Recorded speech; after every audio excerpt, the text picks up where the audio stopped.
So today I'm going to try and tell you a little bit about how we develop models of the Earth's climate system, and then how we use those models to understand some of the future risks associated with climate change. So I'll try and go through things slowly. I've got a reasonable number of slides, so if it looks like I'm taking too long, I may hop over a few. And at the end, I'm quite happy to take any questions that I can answer. Okay, so let's move on. So the first little bit is about how we actually go about building models of the climate system. So this is a little bit technical in some aspects, but I've tried to keep the equations just to an example and no detail, but I can always point you to more detail if you're interested in it later. So when we talk about models to begin with, essentially we're trying to represent mathematically everything we see outside in the full Earth system. And when we mean the full Earth system, we really do mean the whole globe. And we really do mean the whole global atmosphere, the whole global ocean, the biosphere on land, the biosphere in the ocean, chemistry in the atmosphere, ice that's forming on the sea, and the big ice sheets on Greenland and Antarctica. And all of these things interact, and all of these things have processes occurring at different spatial and temporal scales. And we try and represent all of these processes, or at least all of the processes that are important, and all those processes in particular are important for potential response of the climate system to changes in greenhouse gas emissions in the future. So I'm going to talk through a little bit how we develop these models and what goes into them, and possibly also what doesn't go into them. Just to say, so what we normally do, and I'll come to this a little bit more detail as I go through things, we tend to discretize or split up the atmosphere and the ocean and the land into cubes or some other form of regular or even irregular grid spacing. And this is done to solve the equations that I'm going to talk about briefly later. So we typically have models for the atmosphere, models for the ocean, models for the land, models for sea ice, models for land ice, and then all of these models interact with each other because they share components. So for example, the ocean model will provide water vapor into the atmosphere. The ocean model potentially takes carbon dioxide up from the atmosphere. Winds from the atmosphere provide momentum into the ocean, so there's constant exchanges between the models, which we call coupling. So we couple these models. So in a computational sense, they're individual executable files, but they communicate with each other very regularly as we run these models forwards in time. Okay, so just to go into something in words then. So when we refer to models, I think most of you have got a background with some mathematics. You probably know what I'm talking about when I refer to numerical models. But a lot of people we interact with, particularly in the policy world, don't have a feeling for what models are. So we do need to explain to them that these are mathematical representations of the real world. Now, to say something about the future, they need to be what we refer to as predictive models. That means these equations need to be saying something that's a function of time, so we can integrate them forwards in time and make predictions about the things we're interested in. So just as an example, an equation, so hopefully you've heard of differential equations. Partial differential equations is just a nuance on them. But we tend to form partial differential equations that say something about what we're interested in with respect to time. So in this case, it's the change in temperature, big T, with respect to time, little t. And then on the right-hand side of these equations will be everything that influences temperature at the given location and time that we're concerned about. And by time here, I mean model time step, but I'll come to that later as well. So just to take this forward a little bit further then. So any variable x, so in this case it's T for temperature, but it could be CO2, it could be water vapor, it could be the amount of ozone in the atmosphere. For any of these variables, if we want to know what happens to them in the future, we need to be able to form either what we call a predictive equation, as the one above, where we have a formal prediction of the variable x with respect to time. And if we can do that, that x becomes known as what we call in the trade a prognostic variable. We predict it formally given an equation. Now, we don't do that for all the variables we're interested in. Some of them, we are confident that we can diagnose them from the state of other variables in the climate system. So if we predict temperature and we predict relative humidity possibly we can diagnose the amount of cloud. We don't have to predict the amount of cloud, as an example. And when we do that, that variable is now known as a diagnostic variable in our terminology. So if I talk about prognostic variables, it means ones that we truly predict with equations. If I talk about diagnostic variables, it's ones we diagnose every time step from other variables. Okay, so these equations need to include everything on the right-hand side that influences the time evolution of the variable we're interested in, or at least everything that is important for the evolution. The variables we care about are multitudinal. So in the atmosphere, we might be interested in temperature. We're definitely interested in momentum, the three components. So we typically split the momentum into an eastward, a northward, and a vertical component, so 3 dimensions. And that's true both in the atmosphere and in the ocean. We're definitely interested in water, and we care about it in all its phases. And phase changes of water, so from vapor to liquid, which is condensation, when liquid condenses, it releases a lot of what's called latent heat. And that latent heat is an incredibly important driver of circulations because it heats particularly the tropical atmosphere. And in heating a parcel of air, you change the pressure at the surface. And then you have a pressure gradient which drives the circulation. So phase changes of water in all its forms are incredibly important in the atmosphere. Then we might think about things in the ocean. Well, we're certainly interested in momentum in the ocean. We're certainly interested in temperature and heat. We're also interested in salinity because salinity influences the density of water and therefore whether it sinks or not and circulates. And then we're interested in many other things: carbon, carbon dioxide, ozone, aerosols, the small particles in the atmosphere, et cetera, et cetera, et cetera. And it is a very long et cetera. So there are many variables that we try and predict on all these grid points. Fortunately, for many of these variables, particularly the physical and the dynamical ones, we can write down fairly well-known conservation equations that do describe their temporal evolution. So if you think of momentum, we can base ourselves on the equations of motion, which really are the fundamental Newtonian laws. We're not too concerned about quantum effects in what we're doing, but we definitely can lean on the Newtonian equations of motion. We can lean on things like conservation of mass and conservation of energy and the second law of thermodynamics.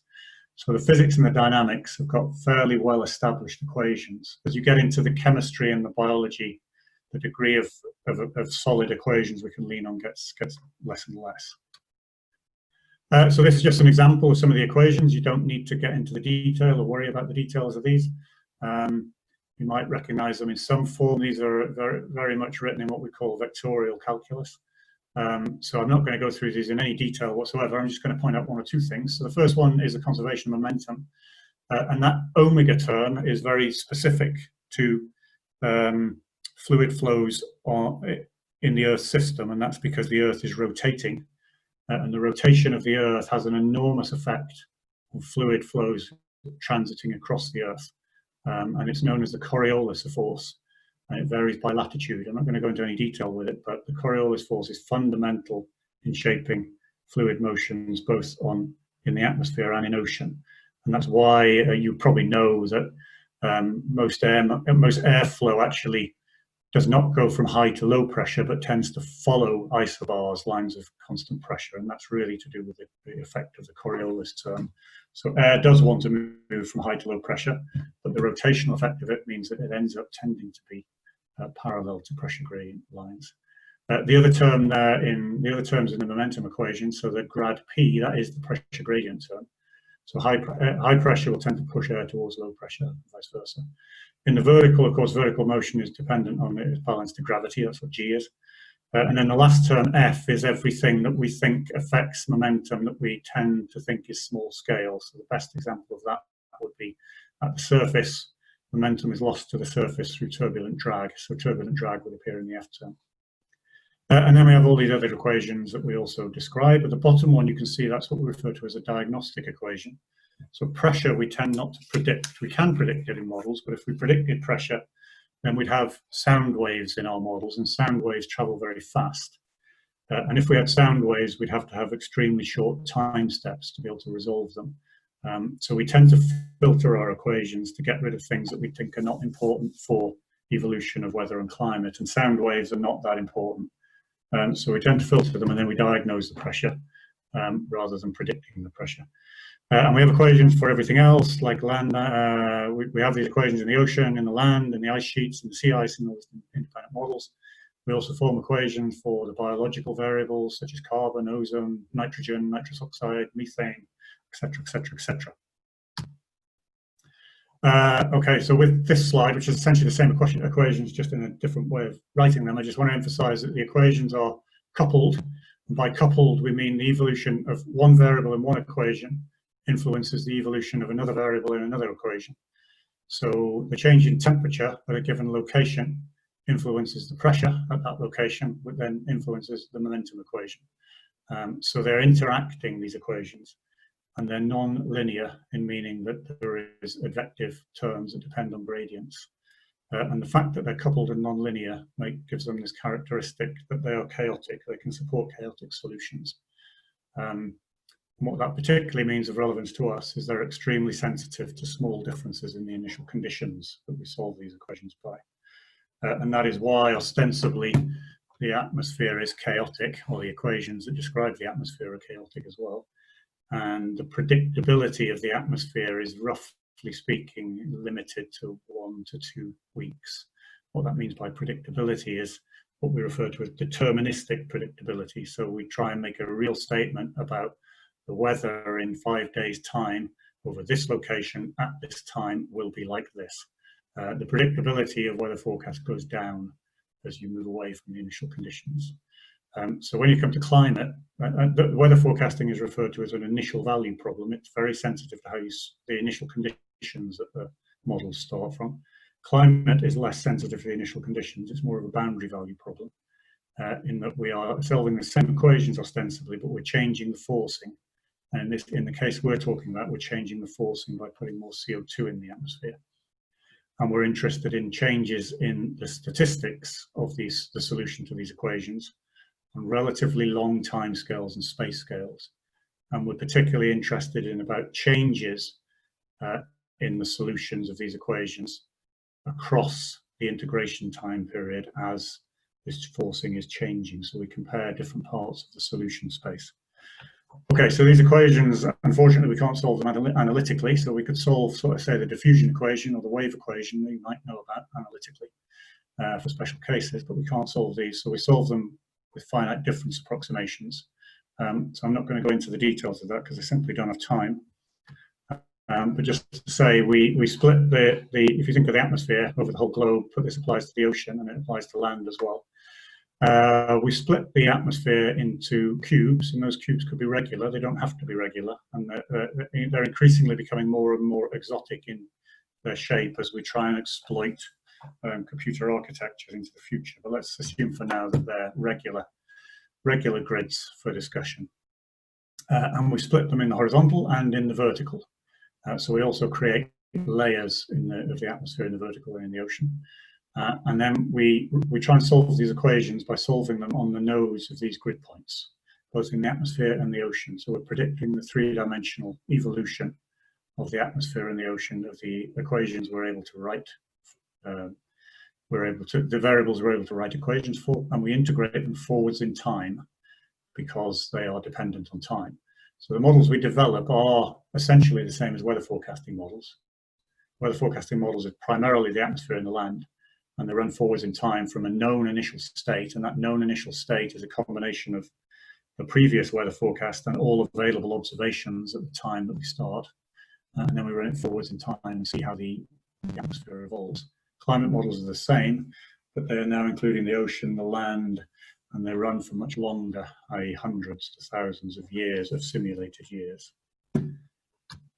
Right, so these basic equations really are applicable on what we call a continuous time and space scales rather than a finite difference space scale. So we're approximating everything here. You might say, okay, they're applicable on sort of the millimeter scale and the second scale. And we simply can't run models on those spatial scales. If we did, the answer would take longer than the real world. So if we tried to run a model of the global climate system at let's say 1 meter grid point resolution, it would run faster than it would run slower, sorry, than the real world runs. So it wouldn't be very useful to make predictions. So we have to degrade the resolution of these discretized representation of the globe. to be able to run for hundreds of years over the whole of the globe. So we're using a lower resolution space and time. So what we're doing is we're filtering the equations, or we're averaging the equations, and we're looking at the evolution of the average variables at the spatial scales we're representing. So the equations we're therefore using are solving these these filtered variables at the scale for the climate models of order 100 kilometers squared for a given grid box, and at the temporal scale of the model time step, which could be of 20 to 30 minutes in length. So if there are processes operating on scales smaller than those scales that influence those resolved scales, then somehow we need to represent the statistical effect of those small scales on the resolved scales. If there aren't any, then that's great, but unfortunately in the real world there are many of them, so we do have to represent them. And this is known in our world as parameterizing the subgrid scale terms. I'll talk a bit more about it in a minute. People that are used to physics will probably know that in many models you parameterize turbulence in particular. We have many more things to parameterize than turbulence, but turbulence is one of them. And typically, the parameterization scheme I'm going to say a little bit about, we need to be able to constrain the magnitude of that, and that we refer to as the closure of parameterizations. And the only information we have to constrain these parameterizations is the resolved scale itself. So we use the resolved scale variables to constrain the parameterizations, but then the parameterizations themselves influence the resolved scale by passing tendencies back into those equations we talked about. Okay, so this is just a figure that gives you some idea of the scales of things happening in the atmosphere. There would be a similar one for the ocean. So on the horizontal is a characteristic length scale, and on the vertical is a characteristic time scale, and then plotted are some of the features that have some degree of relationship in length and space, and time scale. And the blue line is just a line telling you, roughly speaking, what the resolution of a global climate model is. And that's the grid point resolution, so roughly 100 kilometers. Again, I can't get into the details of this, but really because of inaccuracies in the way we solve the equations, the true resolution of a model is not really the grid point scale, it's a number of grid points in size. So a 100-kilometer resolution model is really faithfully representing things more on the sort of 300 to 400 kilometer scale. So if we look at some of the phenomena in the atmosphere, at least, so cyclone waves, those are the typical high and low weather systems that influence our weather. So the models we're using now do tend to resolve those quite well. A global weather forecasting model is nearer the 10-kilometer scale, so they do resolve them quite well. So we do resolve and represent those pretty well. But other things like cumulus convection, which is thunderstorms, otherwise known as, but in the tropics, these are incredibly important for both the weather and driving the climate system. We do not resolve those, so we have to represent those through these parameterizations. Clouds per se, we do not represent, or do not resolve, sorry, we do represent them. And small-scale turbulence, we also do not resolve, we have to represent it parametrically. Radiation is another one, clearly we don't resolve it, and there are loads of these that we do not resolve. So a lot of the effort in model development is around developing parameterizations that are accurate, realistic, and also not too expensive. And most of the uncertainty in our modeling lies in the parameterizations. Okay, so just to give you an example of the kind of spatial and scales that we operate on. So global climate models, so these are models covering the whole globe, atmosphere, ocean, everything.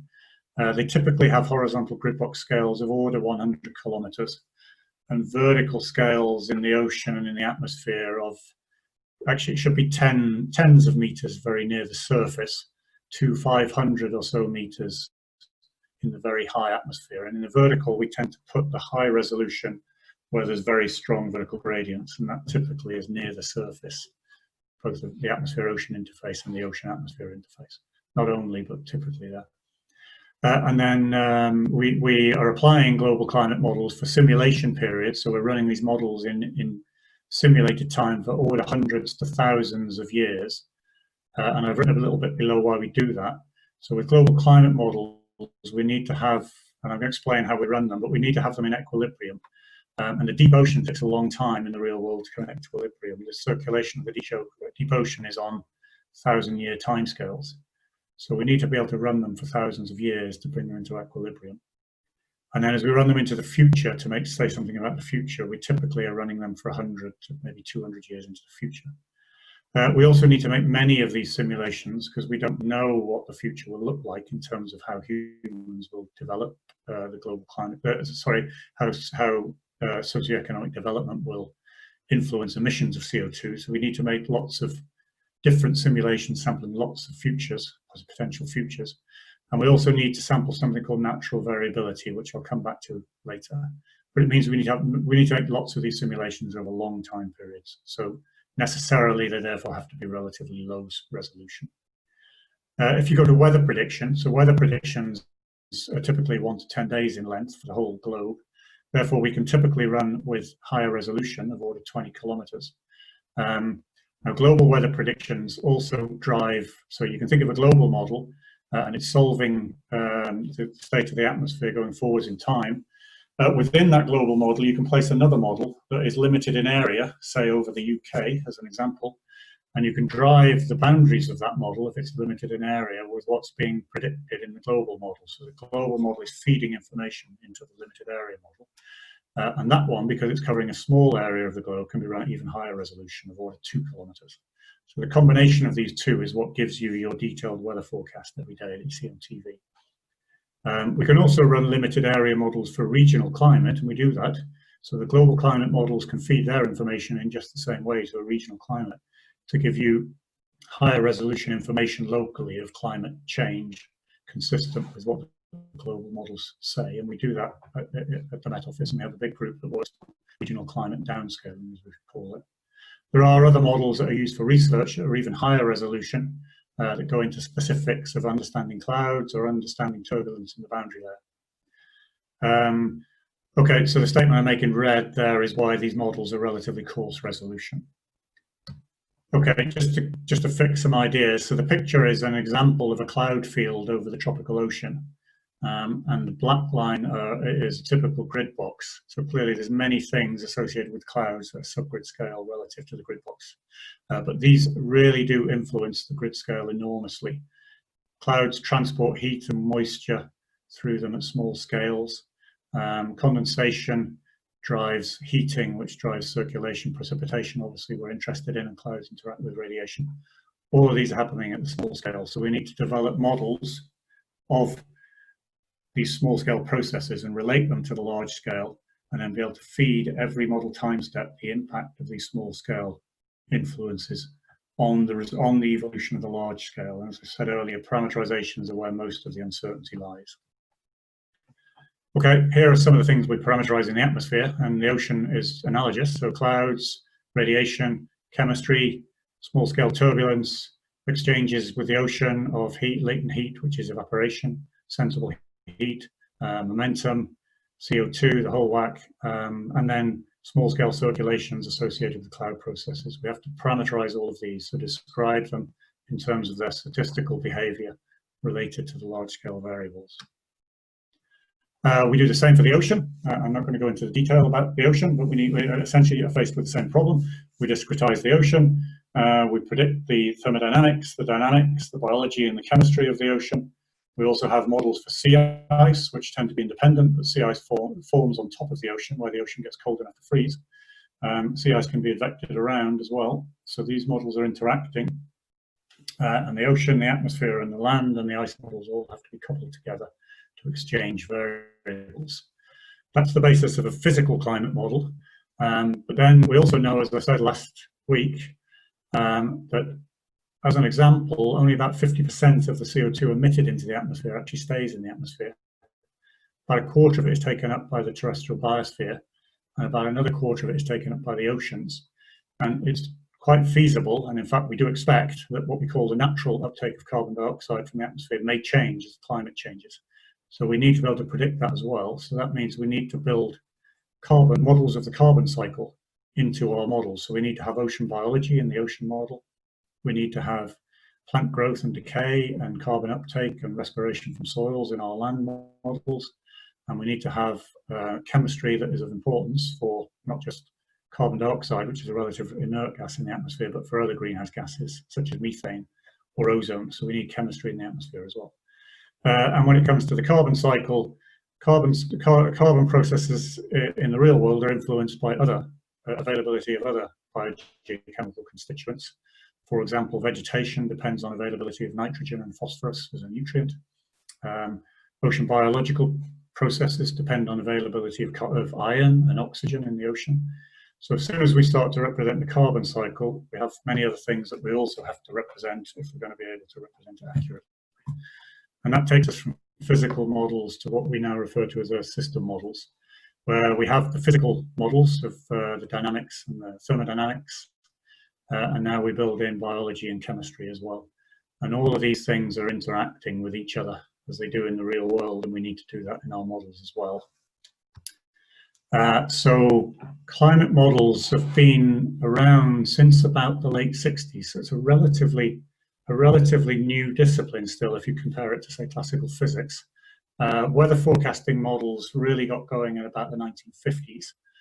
The fundamental work for how to start modeling system was started really in the 20s and 30s, and there was one British scientist that was very well known, Lewis Fry Richardson, that had the idea of being able to solve equations, and he came up with this idea of having almost like a theatre of people working out different equations and feeding their information in to a central conductor that would move the equations forward in time. And he was thinking about what we now refer to as parallel computers, I think, which is what we run our models on. But these models of the climate system were about 10 years after weather forecast models got going. In the early 70s, they were the atmosphere only. They gradually developed. This figure was made in the early 2000s. So if you go to where it says early 2000s, so now we're 2020, and our own model, the UK Earth System model, does, I'm happy to say, include all of those processes and one extra.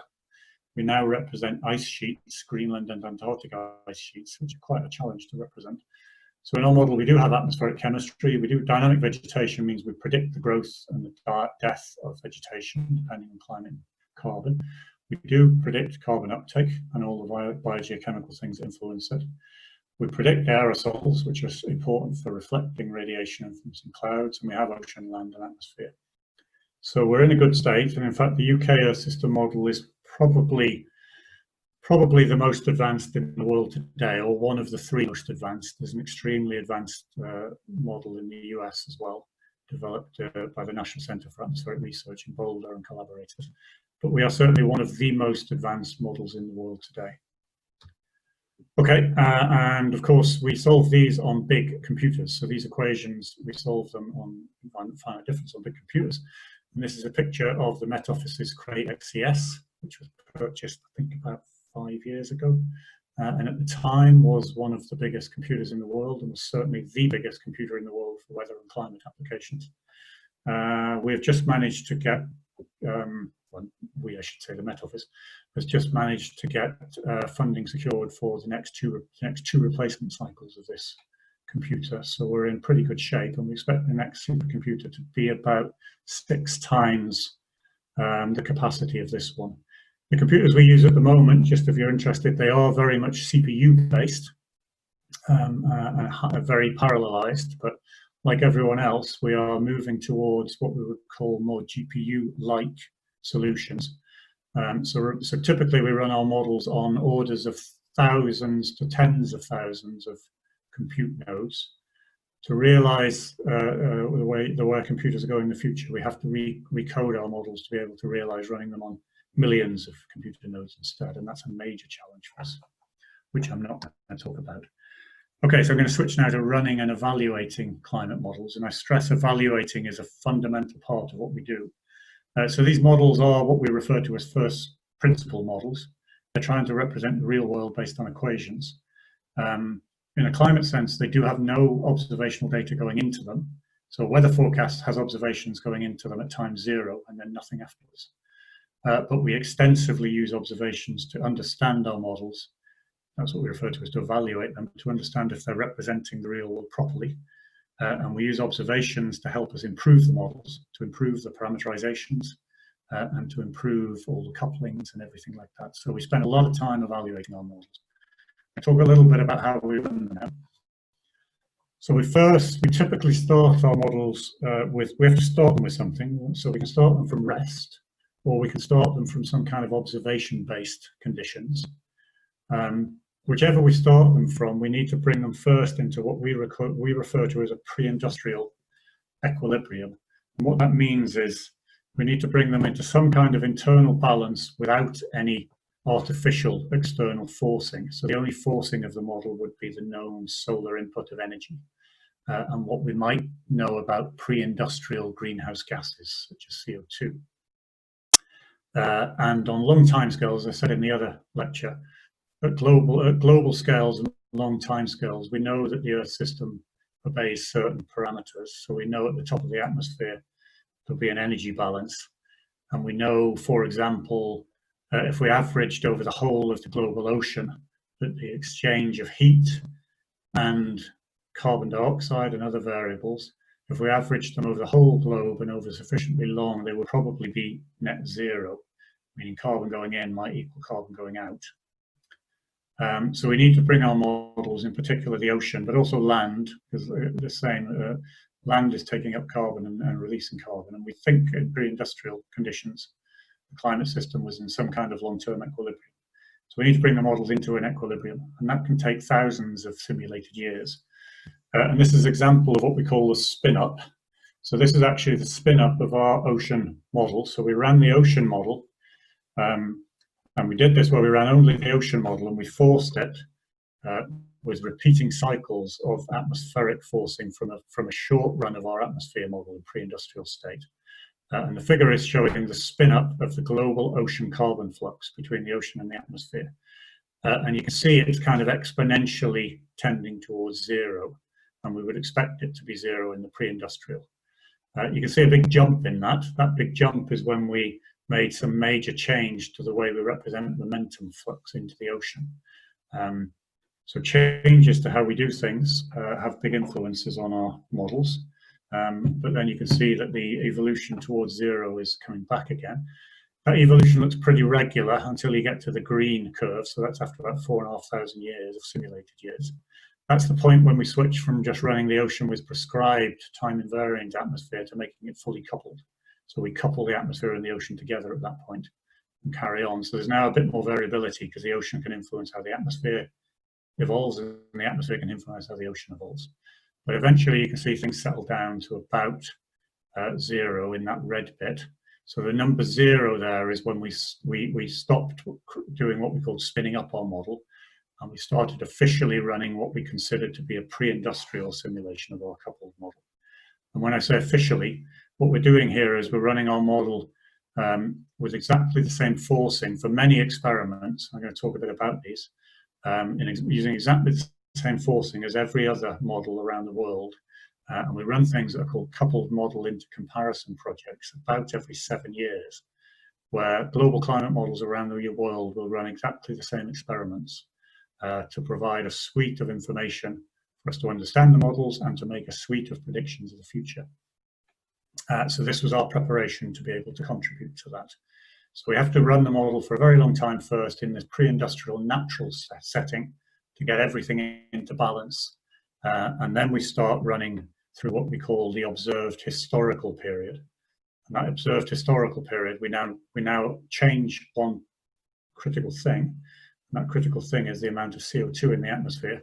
And we change it based on observations because we have some idea of what the observed carbon dioxide concentration was over the historical period. And the historical period we define as, so we define the end of the pre-industrial somewhat arbitrarily as 1850. And then we run these models now. We switch from running them with sort of natural forcings to now having a prescribed emission or concentration, but we'll call it emission for the time being, of key greenhouse gases, of which CO2 is the most important.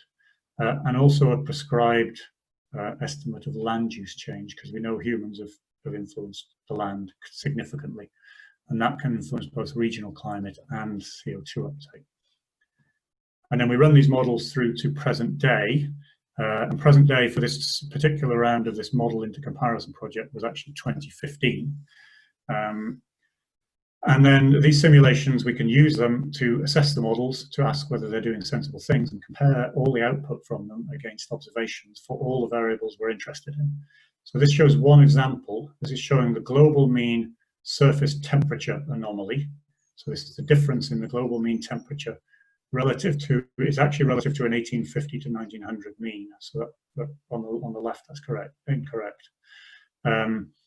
So you can, I talked about this last week, and the black is the observations. So if you just construct the observations, you can see there's variability, which we talked about last week. And from about 1980 onwards, it's been a relatively upward trend with small time scale variations around it, but there's been an upward trend. And the global climate has warmed, we know, by about 1 degree relative to the 1850 period. Now the blue cloud is about, I think that's about 16 different models in the CMIP6 into comparison. It's their representation of the anomalies of global mean surface temperature.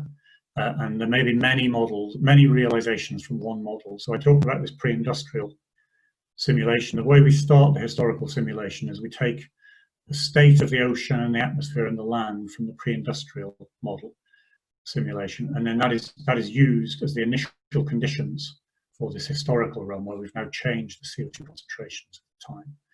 And we let the pre-industrial run continue. In our case, every 30 years of the simulated pre-industrial, we started another historical run with another initial conditions taken from the pre-industrial run. And in that way, we're sampling what we refer to as the natural variability of the climate system. And we need to do that when we're interested in regional climate, because the climate naturally varies without even external forcing. So we all know that decades can be warmer or colder over for Europe, as an example, or in the tropics. And a lot of that is due to natural variability in the ocean or the ocean atmosphere coupled. And we need to sample that and see how the external perturbation interacts with that natural variability. So the cloud is many models and many members representation of these anomalies. The blue line is then when you average all of these estimates. So it's what we call the multi-model ensemble mean estimate of global temperature anomalies. And you can see when we average that out, it becomes smoother. So we take away the year-to-year variability by averaging it, but it also tends to fit the observed record extremely well. This gives us confidence that our models are, to first order, simulating the impact of increasing CO2 on surface temperatures reasonably well. The grey cloud and the grey line is the same exercise from an earlier round of this model into comparison, CMIP5, which was done in the period about 2011 to 2015. So we repeat these cycles with updated models about every 7 years.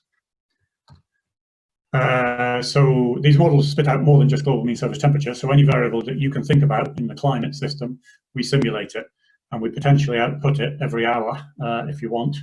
This means that we're outputting an enormous amount of data. So this model into comparison project I refer to, our own UK contribution to it across all the experiments that we're involved in, which includes these pre-industrial ones, the historical ones, future estimates, and a bunch of scientific experiments to try and understand processes. We estimate we will produce about 5 petabytes of data that will be openly available in a single common format to everyone around the world. Now, other modeling groups are doing the same, and they're saving their data in exactly the same way, in exactly the same format, at a bunch of linked up sites around the world, one of which is in the UK. Together, we think we're producing probably of order 50 to 100 petabytes of data. So this truly is big data, and it really does need analysis of the global community to understand how these models work. So here's just 2 examples of many, many examples of things that we look at. And we look at these both to understand the climate change, but also to ask, are our models realistic and are they improving?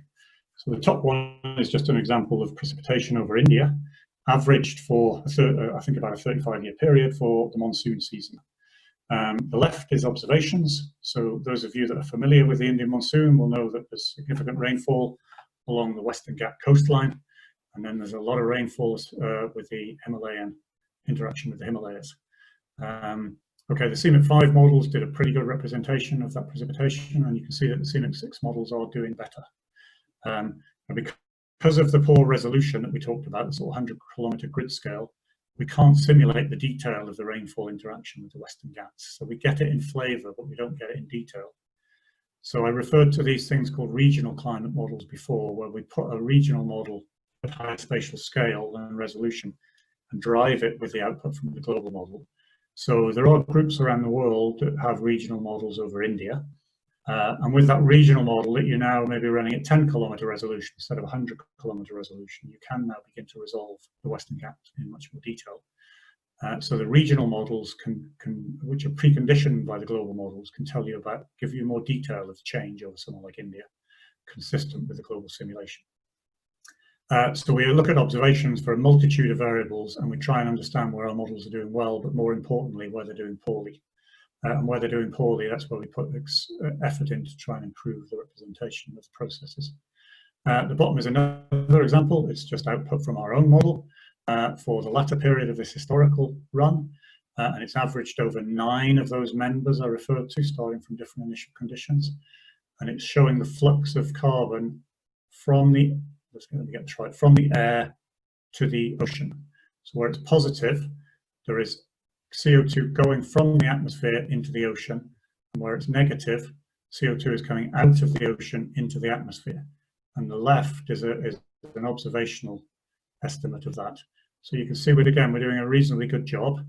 The ocean is taking up CO2 from the atmosphere in the northern and southern latitudes, and is putting carbon dioxide back into the atmosphere in the tropical latitudes, and that's largely to do with the circulation of the ocean, and that the ocean in the tropical latitudes is upwelling, as we call it, from the deep, and it's bringing carbon that's been sequestered by biology and sunk to the deep ocean. It's bringing it back to the surface, and it's coming back out into the atmosphere.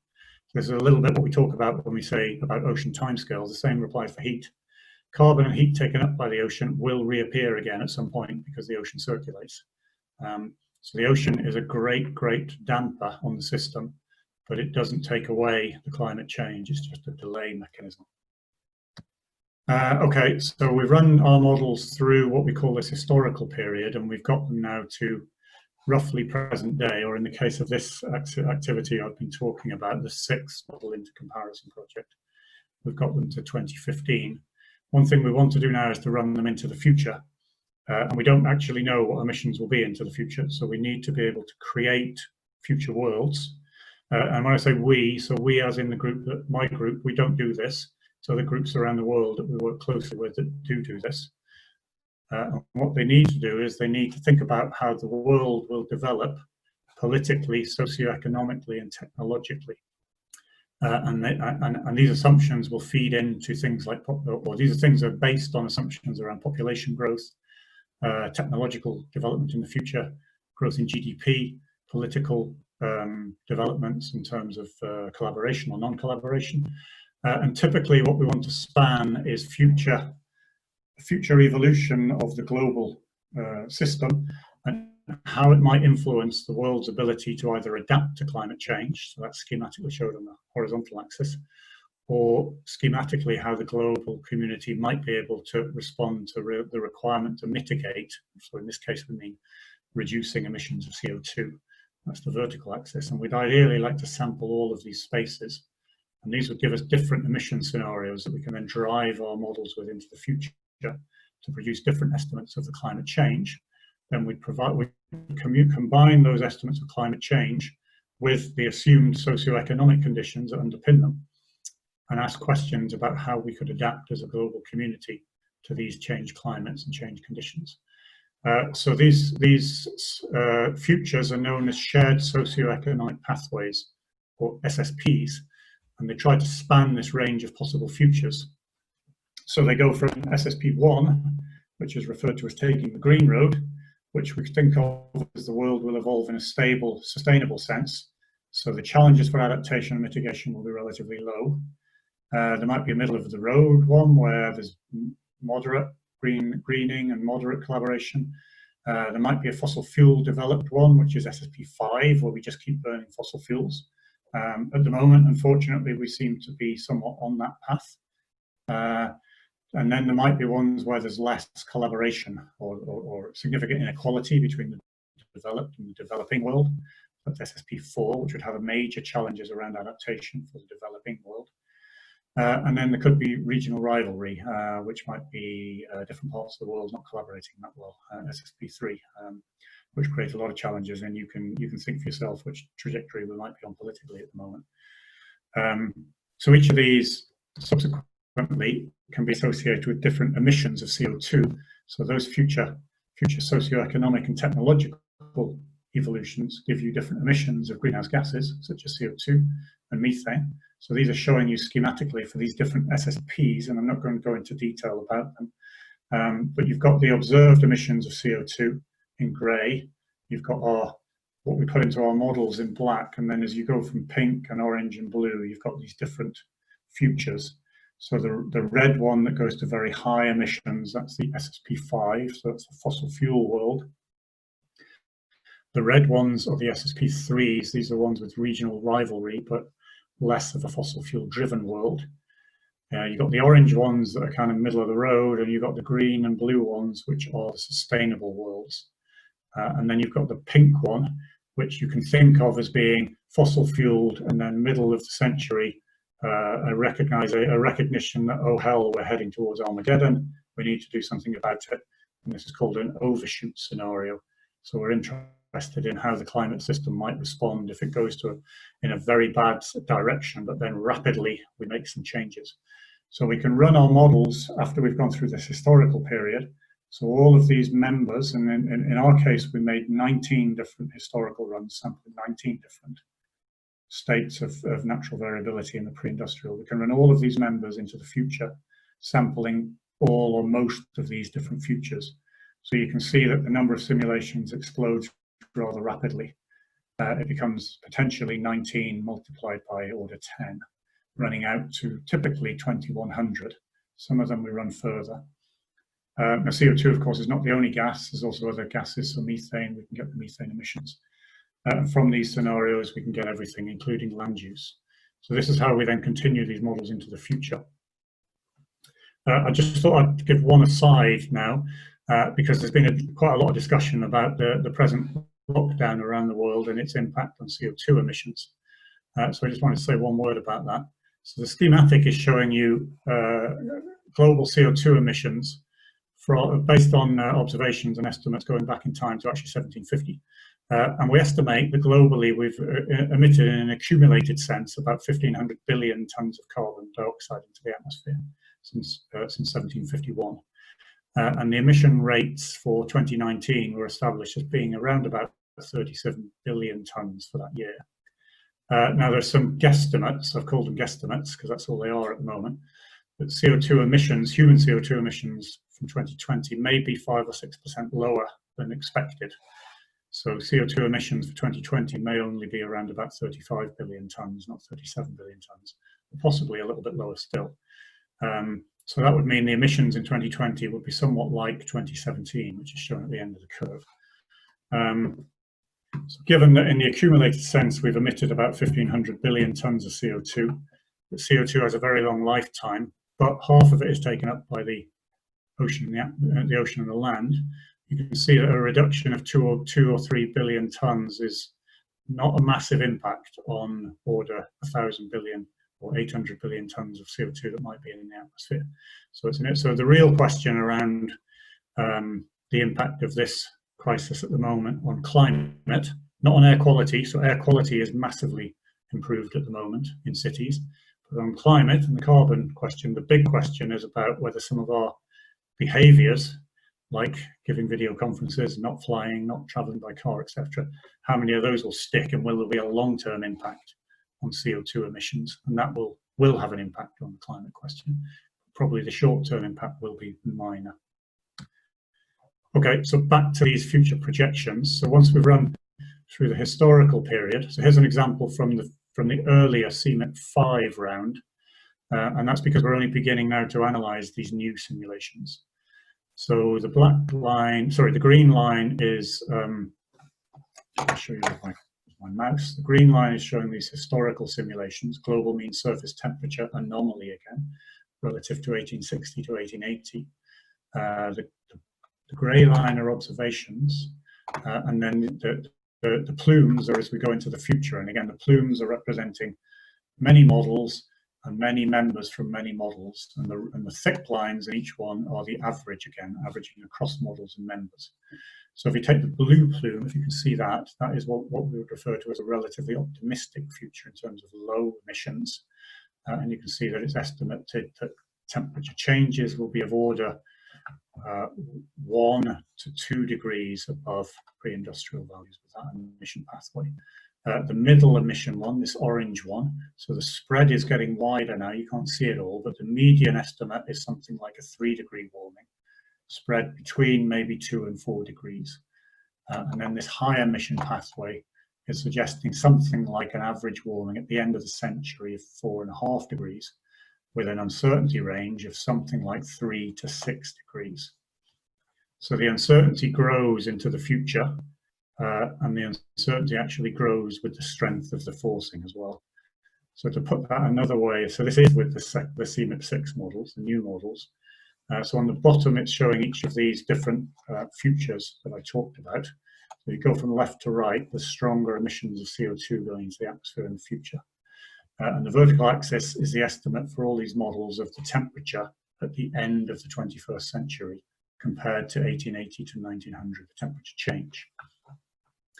So something like this, this SSP126 that I'm showing here, this was designed to try and say, could we stay below 2 degrees? So the average of all these models is suggesting about a 2-degree global warming for this emission scenario, which is shown here, this blue line. So emissions in that scenario rapidly decrease towards 0 from mid-century. Sorry, I'm pointing at the wrong one there. It's SSP126, it's this one here. So emissions go very much down and they actually go negative. That means we actively take CO2 out of the atmosphere in this scenario in the future. We don't have the technology to do that at the moment, but we believe we might be able to develop it. The range of the warming is between 1 and 3 degrees. And I should stress that the median is really more reliable than any individual model. So when we're thinking about the future, we do need to span this range of uncertainty and take it into account. As we come to these more pessimistic scenarios, but unfortunately based on the world today, possibly more realistic ones, we're ending up with larger warming.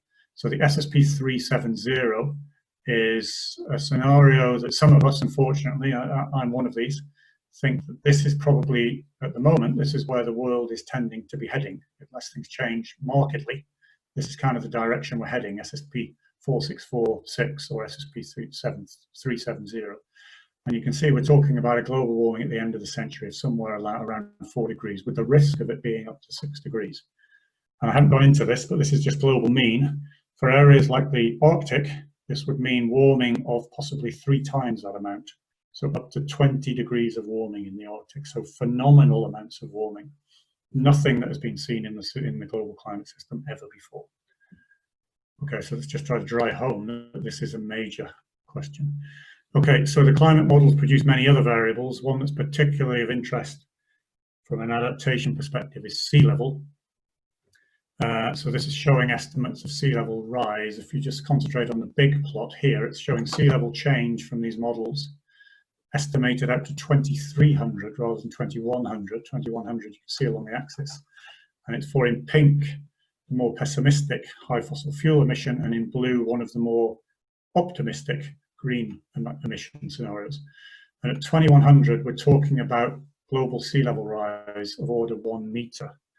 And that is not going to be evenly distributed because of the gravitational effect of ice sheets. The actual sea level rise will be larger away from the ice sheets. So 1 meter might translate into more like 1.5 meters in places like Bangladesh and the Netherlands, and that's a big deal for those countries. Now, sea level rise is a slow process. So even if you mitigate strongly, I stop emitting CO2 into the atmosphere, if you pass certain thresholds, particularly with respect to the big ice sheets, they may continue melting for a long time. So that's why, particularly with sea ice, we're interested in the very long time scales, because even if we make changes, we may be committed to changes that we can't reverse.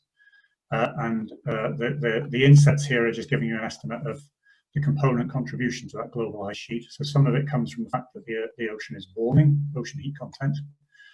So about a quarter of the sea level rise is due to the ocean warming, so expanding.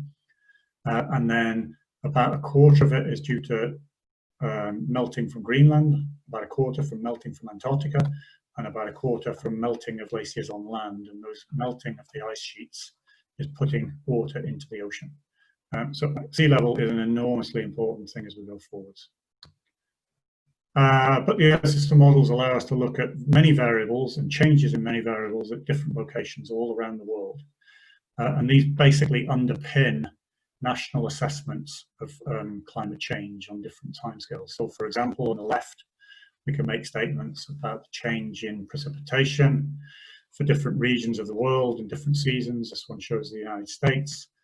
So the brown stuff in the summer over the United States, that's a suggestion that those parts of the US will become 25% drier in the summer.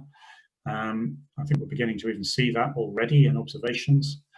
But then parts of the US, this green, will become wetter in the spring and the winter due to more rainfall. So we need to be able to take in this piece of information. This is why we need to sample the natural variability to be able to look at what we call the forced signal on top of the natural changing signals.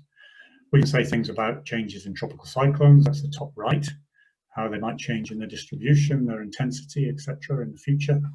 We can say something about Arctic sea ice extent, that's the bottom one.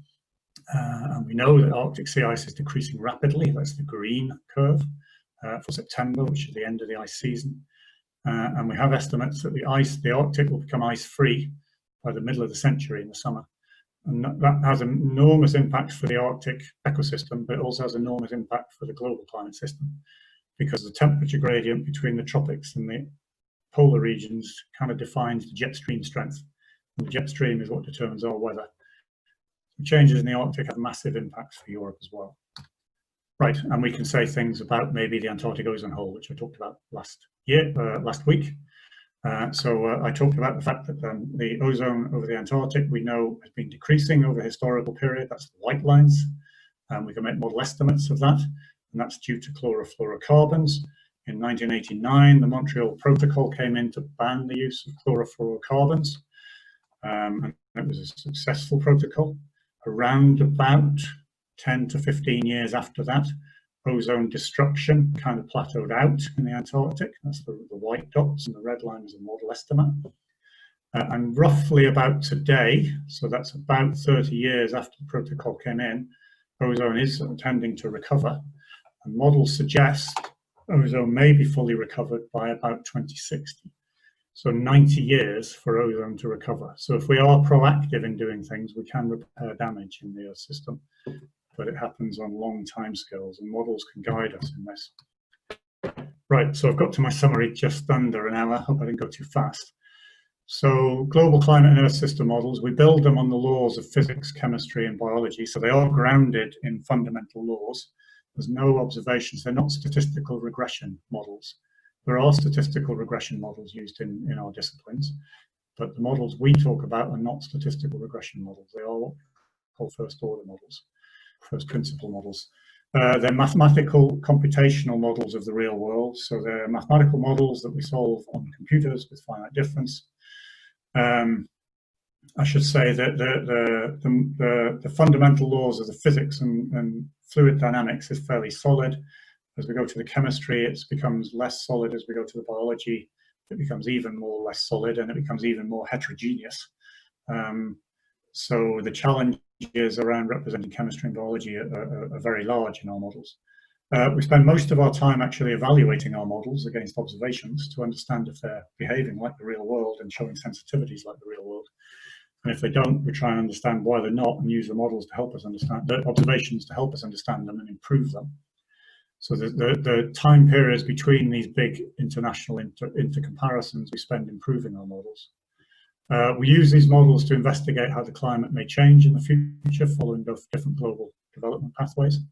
And we increasingly use them to provide advice for policy mitigation to develop safe future pathways to avoid dangerous climate change, and to provide advice on adaptation to potentially unavoidable climate change or to climate change associated with those projections.